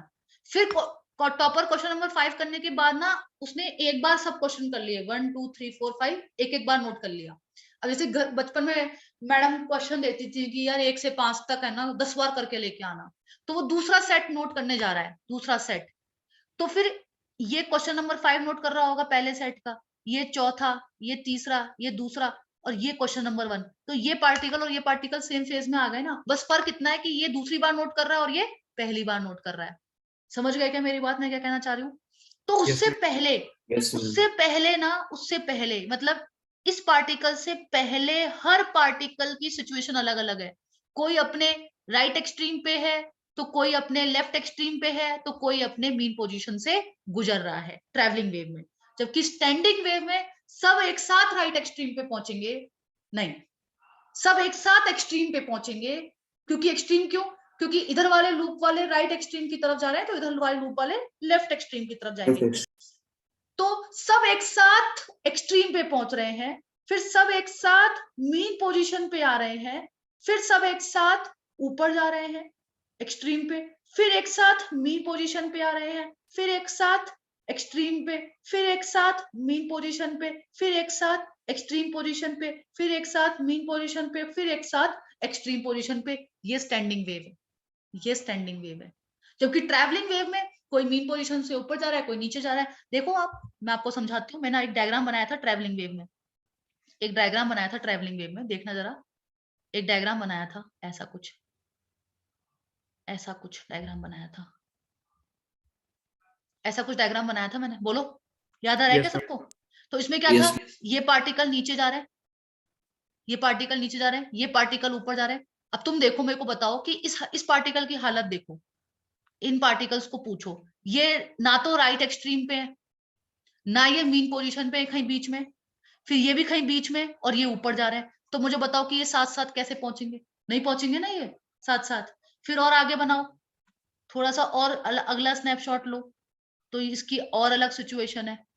तो मतलब यहाँ पर ऐसा नहीं है कि सबकी सब मीन पोजीशन पे हो जाए एक साथ, नहीं, यहाँ पर मीन पोजीशन कभी नहीं आती, यहाँ पर सबकी सब रस्सी एकदम फ्लैट हो जाए, ऐसा कभी नहीं होता। जबकि स्टैंडिंग वेव में क्या होता है, स्टैंडिंग वेव में all particle will reach mean position simultaneously and their extreme, and their extreme simultaneously. अब मैं यहाँ पर राइट एक्सट्रीम लेफ्ट एक्सट्रीम नहीं लिखूंगी, क्योंकि मुझे पता है कि एक लूप वाले पार्टिकल अगर अपने राइट एक्सट्रीम पे होंगे तो उसके नेक्स्ट लूप वाले लेफ्ट एक्सट्रीम पे, फिर उसके राइट वाले राइट एक्सट्रीम पे, फिर उसके अगले वाले लेफ्ट एक्सट्रीम पे। तो मैं इसमें सिर्फ कौन सा वर्ड लगा रही हूँ? एक्सट्रीम पे साइमल्टेनियसली। समझे मेरी बात को? समझे क्या मेरी बात को? मैं क्या कहना चाहती हूँ? तो all particle will reach mean position simultaneously and their extreme simultaneously. दूसरी चीज जो अभी फर्क समझ में आएगा आपको, अब देखना मेरी बात को बहुत ध्यान से समझना, कि जैसे मान लो आपको ये वेव दी जाती है, कौन सी वेव? Standing wave. कौन सी वेव? Standing wave. तो इसमें पूछा जाता है कि मेरे को अगर P पार्टिकल यहां पर दे दिया जाए और Q पार्टिकल यहां पर दे दिया जाए, तो उनके बीच में फेज डिफरेंस कितना होगा? तो क्या मैं आपको बताऊं कि ये अभी एक्सट्रीम पोजीशन पे है और ये भी अपनी एक्सट्रीम पोजीशन पे है, और तो मेरे को पता है कि ये कौन से एक्सट्रीम पे अभी अपने राइट एक्सट्रीम पे, और ये कौन से एक्सट्रीम पे अपने सब लेफ्ट एक्सट्रीम पे। तो मैं ऐसा बोल दूं कि राइट एक्सट्रीम वालों के लिए फाई की वैल्यू कितनी लेते थे? 90 डिग्री, और लेफ्ट एक्सट्रीम वालों के लिए फाई की वैल्यू कितनी लेते थे? 180 डिग्री। तो इनके बीच में डेल्टा फाई कितना हो जाएगा? सॉरी 270 लेते थे ना लेफ्ट एक्सट्रीम के लिए। तो इनके बीच में फेज डिफरेंस कितना हो जाएगा? बोलो 180 डिग्री का हो जाएगा? बोलो। लेकिन अगर मान लो मुझे क्यू पार्टिकल इसमें लेना होता, इसी पॉइंट पे क्यू पार्टिकल यहां पर, मैंने मान लो आर ले लिया, इसको आर ले लिया, सपोज आर ले लिया, पी और आर के बीच में फेज डिफरेंस निकालना होता तो जीरो, क्योंकि पी अपने राइट एक्सट्रीम पे है ना, तो आर भी अपने राइट एक्सट्रीम पे है, क्योंकि तो एक ही लूप के पार्टिकल है, यहां से यहां तक तो सब अपने एक ही लूप के हैं। तो पी और आर में फेज डिफरेंस कितना है? पी और आर में 0। बोलो 0। पी और क्यू में कितना फेज डिफरेंस है? 180 डिग्री। अच्छा, अब मैं क्या करती हूँ, फिर से मैं एस वाला पार्टिकल लेती हूँ।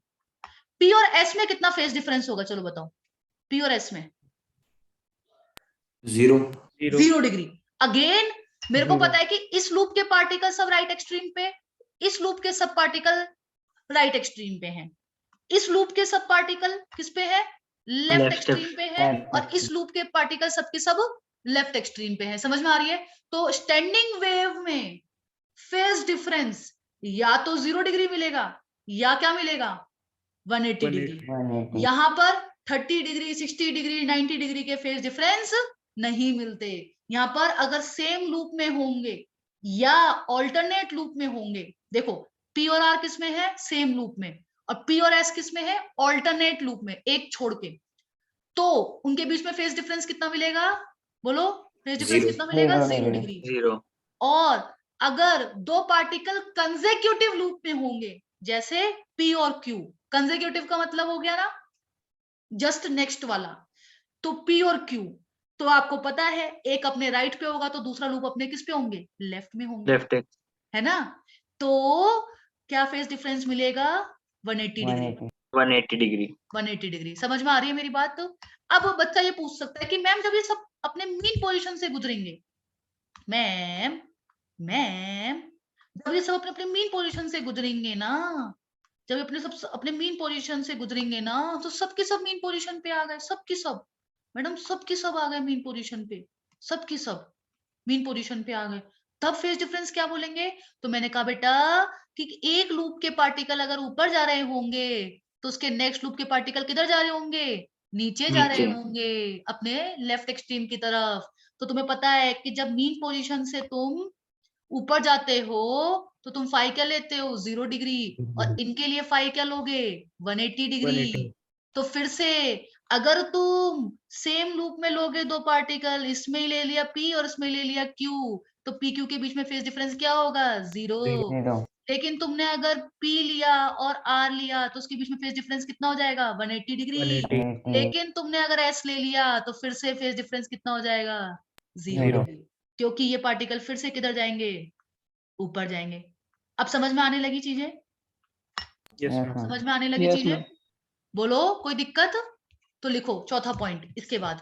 अच्छा, ये दूसरा तीसरा पॉइंट लिख लिया आप लोगों ने?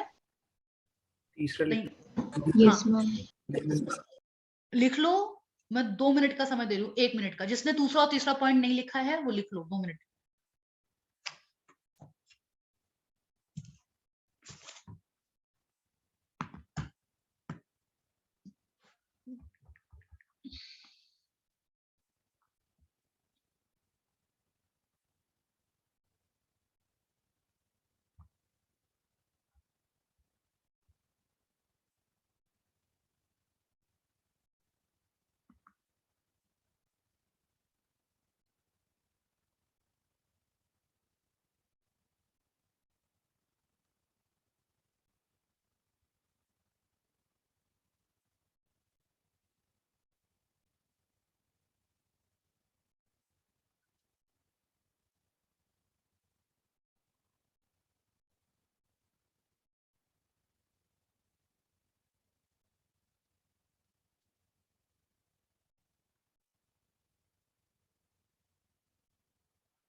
चलें, अब देखें, 4th पॉइंट लिखे कि इन स्टैंडिंग वेव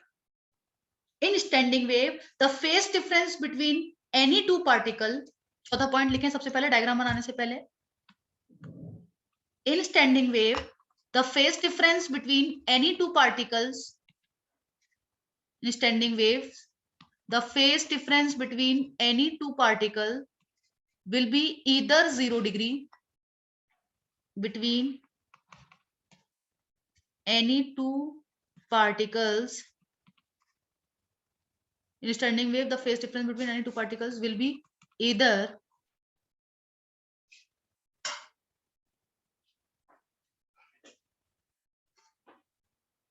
चाय आ गई मेरी, will be either 0 degree और 180 डिग्री। और इसको अपन लिख दें अनलाइक ट्रैवलिंग वेव, जहां पर फेज डिफरेंस कुछ भी हो सकता है। बोलो 0 to 2 पाई, बोलो बेटा, है ना? Unlike travelling wave 0 to 2 pi. Note कर लें अपन। अगर इसी का पॉइंट बना लेते हैं सब points. If two particle are on same loop, if two particles are on same loop, तो फेज डिफरेंस क्या होगा? 0 degree. If two particle are on consecutive loop, तो फेज डिफरेंस होगा 180 डिग्री। और if two particle are on alternate loop, तो फिर से phase difference क्या हो जाएगा? 0 हो जाएगा। ठीक है, लिख लें इस चीज को। सब पॉइंट्स हो गए, है ना? नोट कर लें।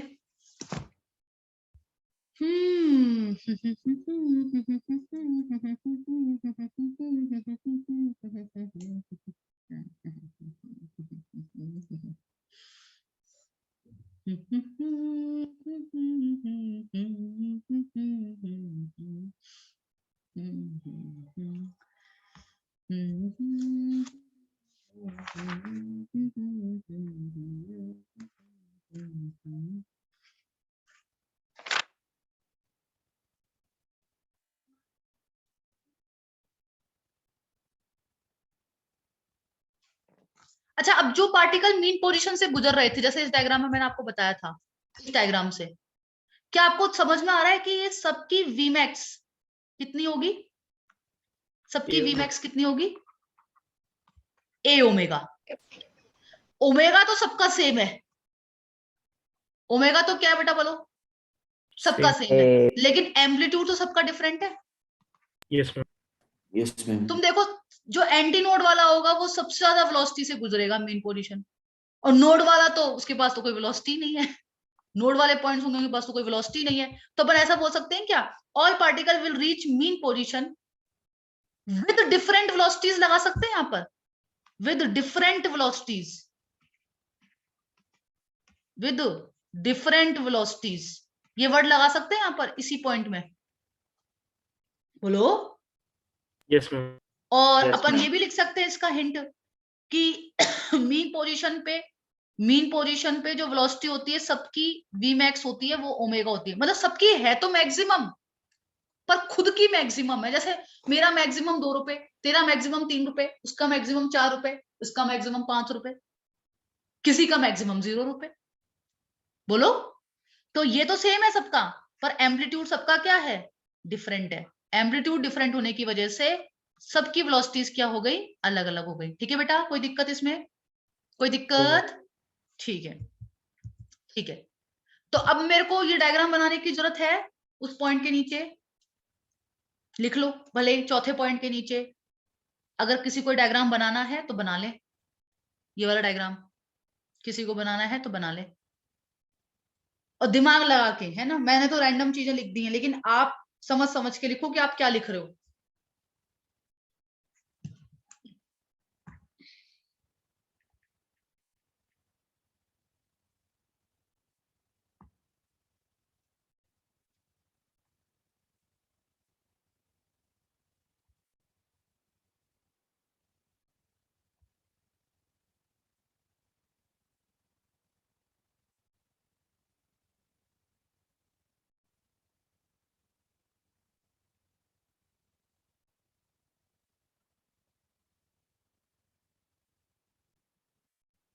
लिख लिया, आगे बढ़े। Yes ma'am. अब देखो मैं आपको बताती हूँ कि नोड मतलब एनर्जी पास क्यों नहीं होती है, ठीक है ना। एनर्जी पास क्यों नहीं होती है किसी स्टैंडिंग वेव से, और ट्रैवलिंग वेव में लगातार एनर्जी का फ्लो होता है। तो देखो तुमको बीच में एक नोड पॉइंट आ रहे हैं, नोड पॉइंट, ये नोड पॉइंट आ रहे हैं ना। तुम ये सोचो कि ये नोड पॉइंट पे पास तो कोई वेलोसिटी है ही नहीं, इनकी वेलोसिटी तो क्या है, 0 है। ये नोड पॉइंट की वेलोसिटी क्या है, 0 है। तो ये नोड पॉइंट के पास कभी वेलोसिटी आती ही नहीं है। बस ये समझो कि जैसे इसके बीच में जो एनर्जी फंसी हुई है इन दोनों नोड्स के बीच में, वो इन दोनों नोड्स के बीच में ही रह जाती है, क्योंकि ये नोड के पास हमेशा वेलोसिटी 0 होगी। ये नोड अपनी जगह से हिलेगा ही नहीं, ताकि ये इस लूप की एनर्जी को इस लूप में ट्रांसफर कर सके। ये पॉइंट अभी तुम्हें और समझ में आएगा जब मैं तुम्हें पावर समझाऊंगी और इंटेंसिटी समझाऊंगी सेक्शन सी और डी। लेकिन उससे पहले तुम एक चीज समझो मेरी बात को। लास्ट पॉइंट है ये प्रॉपर्टीज में, उसके बाद क्वेश्चंस आएंगे। लास्ट पॉइंट क्या है कि बहुत टाइम कम रह गया है। हाँ देखो कि जब रस्सी अपने मीन पोजीशन पे होती है, जब रस्सी अपने किस पे होती है बेटा, मीन पोजीशन पे होती है, यानी कि स्टैंडिंग वेव में बात कर रही हूं मैं। और मैंने कहा कि चलो ये नोड का पॉइंट है, ये नोड का पॉइंट है, और ये नोड का पॉइंट है, ठीक है। जब रस्सी अपने किस पे होती है बोलो बेटा, मीन पोजीशन पे होती है, तो उनके पास किस फॉर्मेट में एनर्जी है, किस फॉर्मेट में एनर्जी है, मान लो बताओ किस फॉर्मेट में एनर्जी है, काइनेटिक एनर्जी।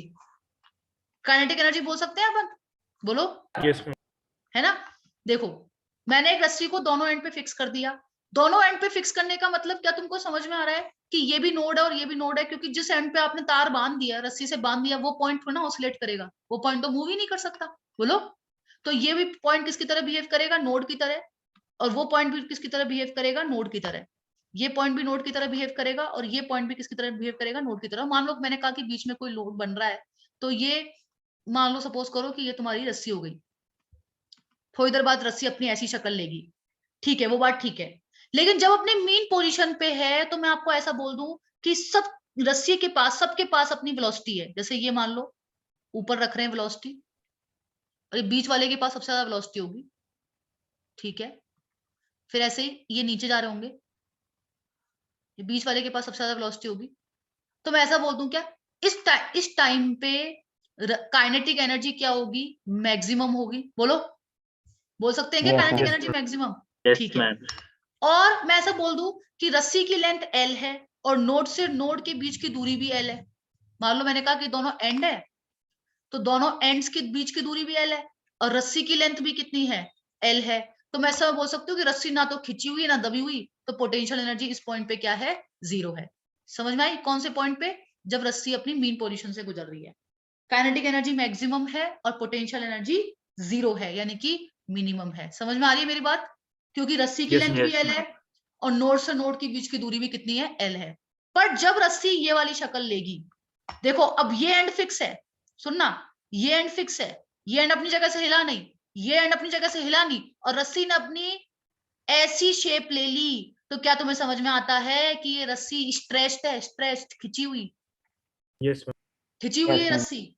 Yes ma'am. और अगर मान लो मैंने कहा कि ये सब राइट एक्सट्रीम पे हैं, ये सब राइट एक्सट्रीम पे हैं या अपने एक्सट्रीम पोजीशन पे है, तो क्या इस पॉइंट पे काइनेटिक एनर्जी आपकी मिनिमम नहीं है, 0? और Yes, क्या इस ma'am. पॉइंट पे Yes, ma'am. आपकी पोटेंशियल एनर्जी मैक्सिमम नहीं होनी चाहिए, क्योंकि इस दौरान सबसे ज्यादा खिंची हुई है। इससे पहले आप कोई भी पोजीशन बना लो, जैसे मान लो मैंने कहा कि ऐसी पोजीशन है, इससे पहले तो यार मेरे को दिख रहा है कि ग्रीन वाली रेड वाली से तो कम खिंची हुई है। सबसे ज्यादा खिंचाव कब होगा, जब ये एक्सट्रीम पे होंगे, सबसे ज्यादा खिंचाव। Yes, ma'am. समझ में आ रही है मेरी बात? समझ में आ Yes, रही है मेरी ma'am. बात? Yes, तो ma'am. ऐसा समझ लें, ऐसा समझ लें कि देखो रस्सी के पास अभी किस फॉर्मेट में काइनेटिक एनर्जी, किस फॉर्मेट में एनर्जी है, काइनेटिक। अब किस फॉर्मेट में हो गई, पोटेंशियल। दोबारा से किस Potential. फॉर्मेट में हो गई, काइनेटिक। Kinetic. Kinetic. बस फर्क ये हुआ कि जब पहले वाली काइनेटिक थी ना, उनमें इनके पास ऊपर काइनेटिक थी और इनके पास नीचे काइनेटिक थी। फिर ये जब इस पोजीशन पे गए तो इनके पास पोटेंशियल एनर्जी हो गई। फिर ये दोबारा से जब ऐसी शेप ले रहा है, तो अब इसके पास वेलोसिटी नीचे है और इनके पास वेलोसिटी ऊपर है, पर उतनी ही है ना। जैसे 100 जूल से शुरू हुई तो 100 जूल हो गई ना दोबारा से, क्योंकि उतनी उतनी हो गई, बस डायरेक्शन ही तो बदली है, पर मैग्नीट्यूड तो 100 जूल रहेगा। और जब ये दोबारा नीचे वाली शेप लेंगे तो वही 100 जूल किस में कन्वर्ट हो गया, बोलो, वही 100 जूल किस में कन्वर्ट हो गया, Potential energy. पोटेंशियल में कन्वर्ट हो गया। समझ में आ रही है मेरी बात? समझ में आ रही Yes, है मेरी बात? तो ऐसे समझो, पोटेंशियल, काइनेटिक, पोटेंशियल, काइनेटिक, मतलब मैं ऊपर नीचे वाली चीज नहीं बना रही। Potential, kinetic, potential, kinetic, potential, kinetic, potential, kinetic. Kinetic की फॉर्म में एनर्जी है मीन पोजीशन पे, और जब ये खिंची हुई होगी तो किस फॉर्मेट में है वही एनर्जी, पोटेंशियल के फॉर्म में। किस Potential. फॉर्मेट में, पोटेंशियल के फॉर्म में। समझ में आ रही है मेरी बात? समझ में आ रही है मेरी बात? ठीक है, तो हम एक लाइन और ये लिख देंगे कि जब पार्टिकल्स अपने जब पार्टिकल्स अपने मीन पोजीशन पे होंगे, when the particles pass through mean position, particle pass through mean position, तो सभी एक साथ मीन पोजीशन से गुजरेंगे, है ना, सभी एक साथ मीन पोजीशन से गुजरेंगे। So they have kinetic energy maximum, they have maximum kinetic energy, yeah, they have energy in the form of kinetic energy only, and potential energy will be 0. ठीक है ना? The total energy will be in the form of, the total energy will be in the form of kinetic energy. The total energy will be in the form of kinetic energy, and potential energy क्या है, 0. और जब रस्सी अपनी stretched position में होगी या particles अपने किस में होंगे, एक्सट्रीम पोजीशन पे होंगे। So when particles will be in extreme positions, when particles will be in their या एट देयर एक्सट्रीम पोजीशंस, तो string will be stretched, stretched, and the energy stored is in the form of potential energy. ठीक है बेटा, कोई दिक्कत है क्या? क्योंकि ये जिन रस्सियों की अपन बात कर रहे हैं ना, ये स्ट्रेचेबल रस्सियां होती हैं, तो ही बात कर सकते हैं हम, ठीक है? तभी ये ऐसी शेप ले सकती है कि दोनों एंड पे फिक्स कर दिया और शेप ऐसी बना लेंगे। ठीक है बेटा, लिखो इस पॉइंट को, लास्ट पॉइंट को लिखो। When particles pass through mean position, total energy किस फॉर्म में होगी, काइनेटिक की फॉर्म में होगी। काइनेटिक एनर्जी वहां पर मैक्सिमम होगी, पोटेंशियल 0 होगी। और जब रस्सी खिंची हुई होगी तो वही एनर्जी किस फॉर्म में आ जाएगी, पोटेंशियल एनर्जी के फॉर्म में, एनर्जी में आ जाएगी। ठीक है, नोट करो उसको। मैं बस स्लाइड चेंज कर, हाँ कर दूंगी मैं। अच्छा, ग्रीन वाले की पोजीशन के लिए, ग्रीन वाले के लिए एक्सप्लेन कर देती हूँ मैं। थोड़ी काइनेटिक थोड़ी पोटेंशियल बोल सकते हैं ना इसके लिए, थोड़ी काइनेटिक थोड़ी पोटेंशियल। जैसे वो पिक्चर थी ना, थोड़ा प्यार थोड़ा मैजिक, वैसे थोड़ी काइनेटिक थोड़ी पोटेंशियल। नोट कर लो।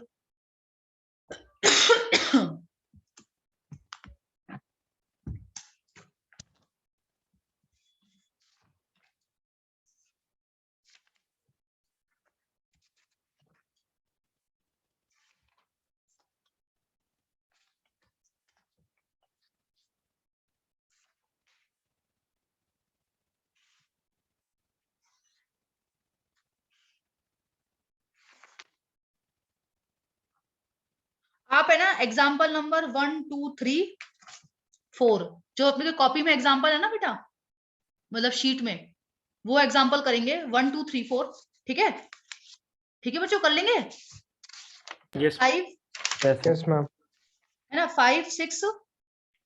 5 6 करेंगे, 1 2 6 करेंगे, मतलब एक तो एक करेंगे अपन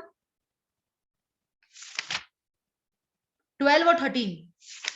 ठीक है, 12 और 13 क्या बताया मैंने एग्जाम्पल? 1 to 6 और 12 और 1 13. to 6 12 13 1 2 6 और 12 और 13 करेंगे। ठीक है ना, आप चाहें तो कॉपी में भी नोट कर सकते हैं, और आप चाहें तो कॉपी में ये नोट कर लें कि रेफर एग्जाम्पल 1 2 6 एंड 12 13। इसके बाद मैम एक जैसे बार कई- पिछला वाला पेज दिखा दो। इतनी देर से पिछला वाला पेज तो था बेटा, गजब करते हो तुम लोग।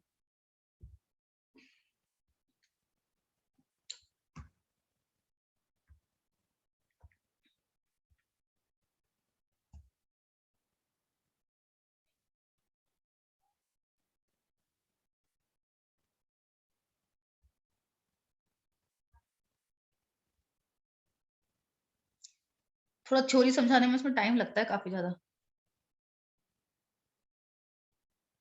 उन दोनों एंड्स के बीच में जो लेंथ है और जो स्ट्रिंग की लेंथ है वो भी सेम होगी तो वेव क्रिएट कैसे हो पाएगी? वेव वेव अच्छे से कैसे क्रिएट होगी मैम? मैम दोनों एंड्स के बीच की लेंथ अगर स्ट्रिंग की वेव लेंथ के बराबर है तो यही तो बोला कि ये जो रस्सी है ना, ये स्ट्रेचेबल रस्सियां हैं, ये रस्सियां खिंची हुई होंगी, जस्ट लाइक स्प्रिंग जैसे खिंची हुई होती है ना। हाँ सुना नहीं था। हाँ, तो जैसे इलास्टिक रस्सियां होती है ना, इलास्टिक खींचते हैं तो खिंच जाती है, उसकी लेंथ बढ़ जाती है, वैसे इसकी लेंथ बढ़ेगी। ठीक है, तो जब ये येलो पोजीशन पे है तो ये अपनी ओरिजिनल शेप में आ गया, जब ये रेड पोजीशन पे है तो ये मैक्सिमम खिंची हुई है, और ग्रीन वाली पोजीशन पे 0 से मैक्सिमम के बीच में खिंची हुई है। जैसे मान लो ओरिजिनल लेंथ उसकी 10 सेंटीमीटर है, मैक्सिमम ये 14 सेंटीमीटर तक खिंच जाती है, तो ग्रीन वाली पोजीशन कौन सी है? जब ये 10 से 14 के बीच में होगी इसकी लंबाई। ठीक है, मैम स्लाइड चेंज करना।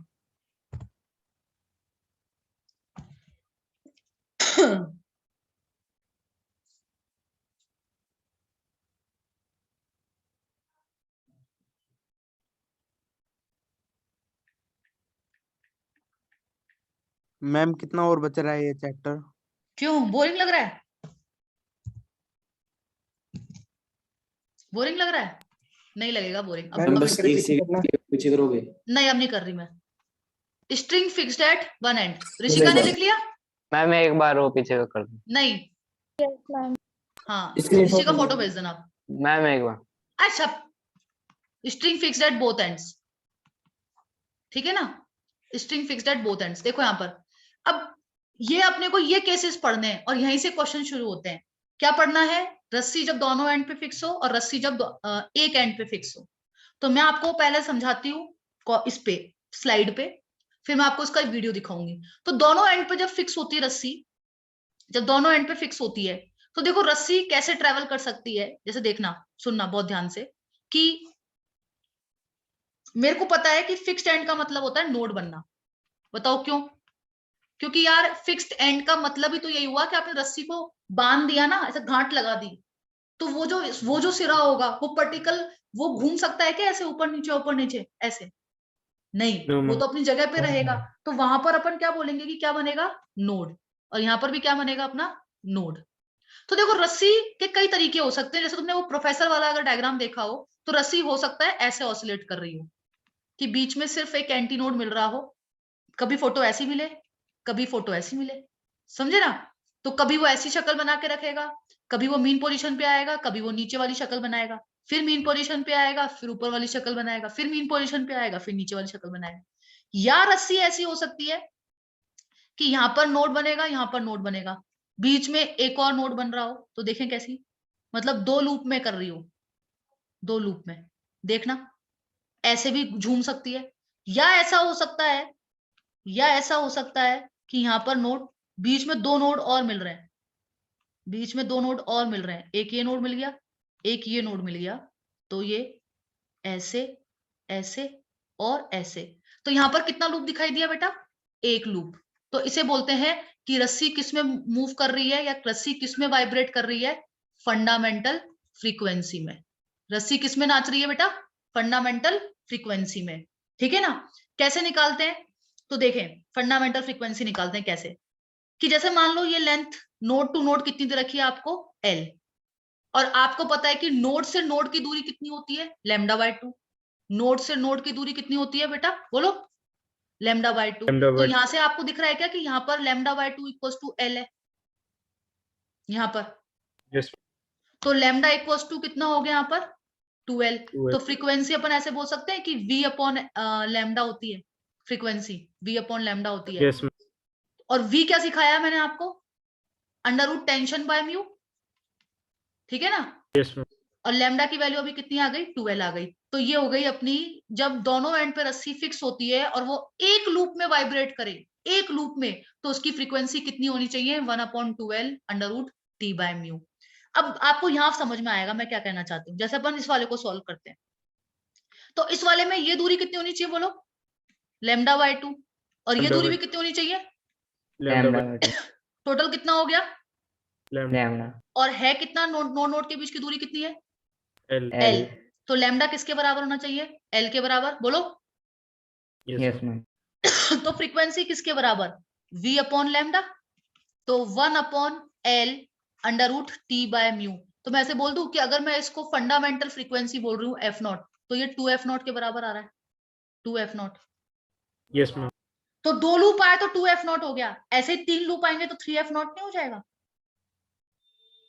Yes, देखना ma'am. ये कितना है, देखना एक बार, देखना ये कितना है, λ/2, ये कितना है, λ/2, ये भी कितना है, λ/2, ये भी कितना है, λ/2। तो यहां से सॉल्व कर रही हूं मैं इसका, तो मैं ऐसा बोल दूं 3 λ/2, और दोनों क्लैंप जहां पर आपने कील गाड़ी है, मतलब डंडे गाड़े जिनके बीच में आप रस्सी का टांग रहे हो, उनकी बीच की दूरी तो फिक्स है ना, क्योंकि देखो मैंने नोड के नीचे नोड बनाया, नोड के नीचे, वो तो L ही है अभी भी, बोलो। तो लैम्डा इक्वल्स टू कितना हो गया, 2L/3। तो फ्रीक्वेंसी अपन बोल दें कि ये 3/2L इंटू √T/μ हो गया, और ये 3f0 के बराबर हो गया। देखना जरा, Yes, ma'am. है ना, 3f0। ऐसे 4 लूप होंगे तो क्या हो जाएगा, 4f0। 4f0. ऐसे 5 लूप होंगे तो कितना हो जाएगा, 5f0। तो देखो तुमने जब प्रोफेसर अपनी फ्रीक्वेंसी को तेज कर रहा था तो लूप भी बढ़ते जा रहे थे। अब आपको मैं एक डायग्राम दिखाती हूँ, ये तो ऋषिका भेज देगी आपको उसके नोट्स को, है ना। मैं अभी आपको एक डायग्राम दिखाती हूँ, एक वीडियो दिखाती हूँ मैं आपको, ठीक है। एक वीडियो देखते हैं,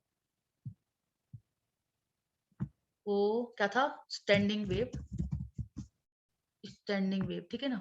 इसमें देखना प्रोफेसर जब अपनी फ्रीक्वेंसी बढ़ा रहा था तो आपका लूप बढ़ रहे थे, देखो लूप बढ़ रहे थे। देखो पहले वो एक ही लूप में करेगा वाइब्रेट, इसकी जरूरत नहीं है, इसकी ये देख चुके हो आप वीडियो, इसकी जरूरत नहीं है। देखो आप, एक लूप में वाइब्रेट करेगा, ये एक लूप में वाइब्रेट करेगा, कर रहा है ये एक लूप में वाइब्रेट, और दोनों एंड किसकी तरह है, नोड की तरह है। ये दिख रहा है आपको ये चीज, दोनों एंड किसकी तरह है, Yes, ma'am. नोड की तरह है।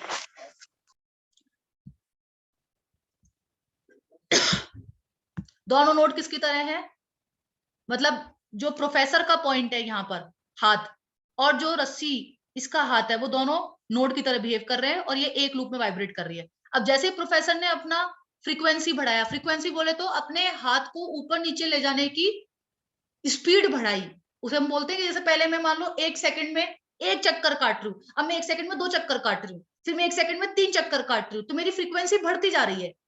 पहले 1 सेकंड में 1 चक्कर मतलब 1 हर्ट्ज, 1 सेकंड में 2 चक्कर मतलब 2 हर्ट्ज, 1 सेकंड में 3 चक्कर मतलब 3 हर्ट्ज। तो प्रोफेसर ने अपनी फ्रीक्वेंसी बढ़ा दी, देख रहे हो आप उसके हाथ को देखो,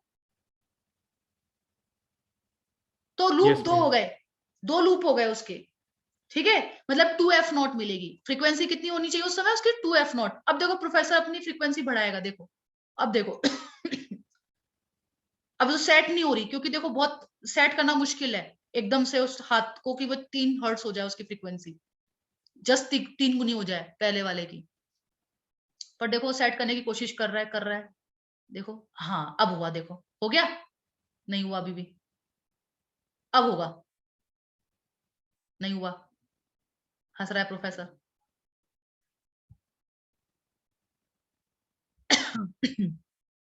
अब देखो अब कोशिश करेगा वो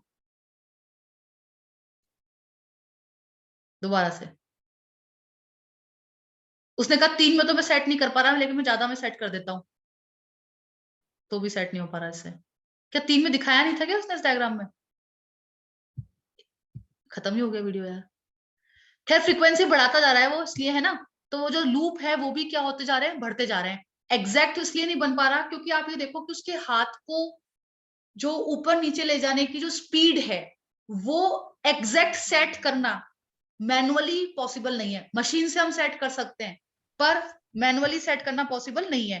तो देखो जैसे अगर आप वो डायग्राम भेजा था मैंने आपको, एक वीडियो भेजा था स्टैंडिंग वेव का, है ना, एक बार दिखाती हूँ मैं आपको कौन सा डायग्राम भेजा था, 53 सेकंड का भेजा था मैंने आपको वीडियो स्टैंडिंग वेव का। वो उसमें क्या मशीन से सेट हो रहा था, वो मशीन से सेट हो रहा था वो क्या बोल रहे हो बेटा? सेकंड वाला हमने देखा वो सही, मतलब उसमें बता रखा है अच्छी तरह। देखो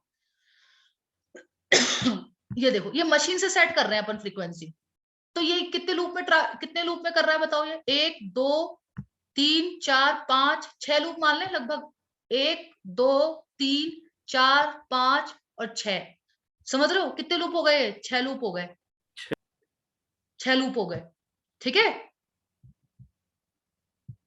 तो इसको नोट कर लो, कल इसी बेस्ड क्वेश्चन करेंगे हम लोग। इसी में कोई दिक्कत है किसी को समझने में? मैंने वेलोसिटी को under root tension by mu लिखा है, लैम्डा को पहले वाले में 2l आया, दूसरे वाले में l आया और तीसरे वाले में 2l/3 आया। कोई दिक्कत तो नहीं है ना? लास्ट वाला पार्ट दोबारा समझाऊं क्या? No, ma'am. आ गए ना No, समझ ma'am. में? नोट कर लो उसको फटाफट। और आज के लिए इतनी क्लास बहुत है ना। नेक्स्ट क्लास अपन ASN सर्किट अटेंड करेंगे। तो कल से हमारे को कुछ सच कोई टफ चीजें नहीं है, कल से हमारी बिल्कुल सिंपल चीजें हैं। आज थ्योरेटिकल था थोड़ा स्टैंडिंग वेव, और वो उतना काम भी नहीं आता, बट क्या होता है ना, वेव्स को समझाने के लिए फीलिंग दिलाने के लिए बताना पड़ता है थोड़ा बहुत।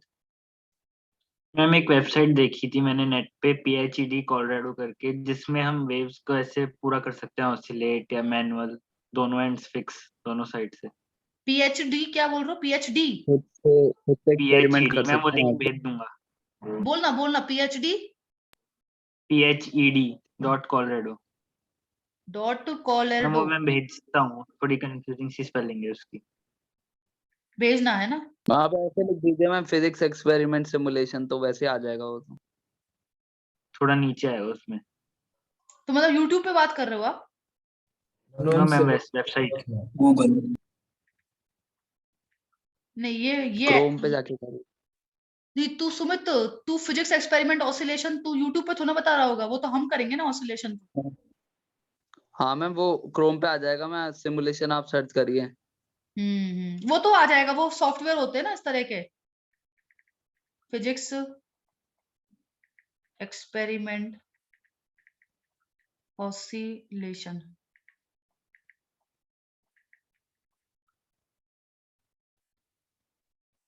जो YouTube के वीडियोस आ रहे हैं देखते हैं, चलो। मैंने एक लिंक भेजा है, वो है।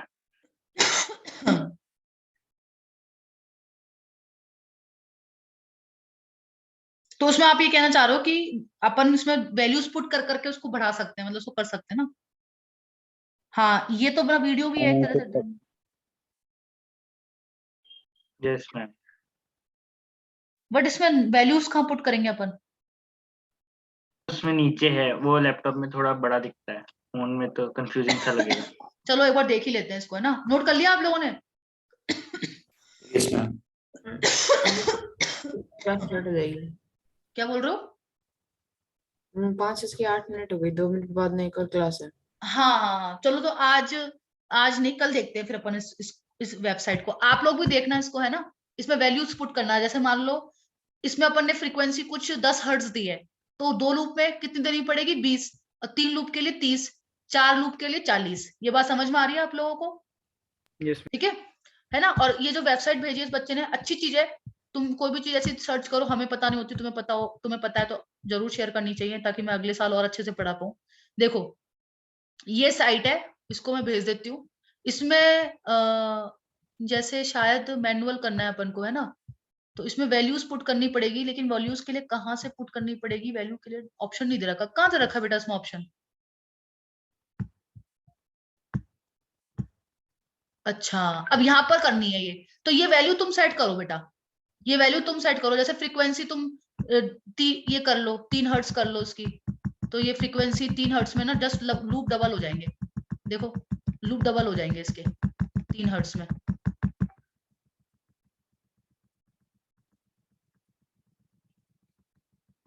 जितने लूप थे ना उतने डबल होते चले जाएंगे ये लूप। पर इसमें लिमिट है, फ्रीक्वेंसी आप एक लिमिट तक ही तेज कर सकते हो। लूप डबल हो गया इसमें। पर ये पता है,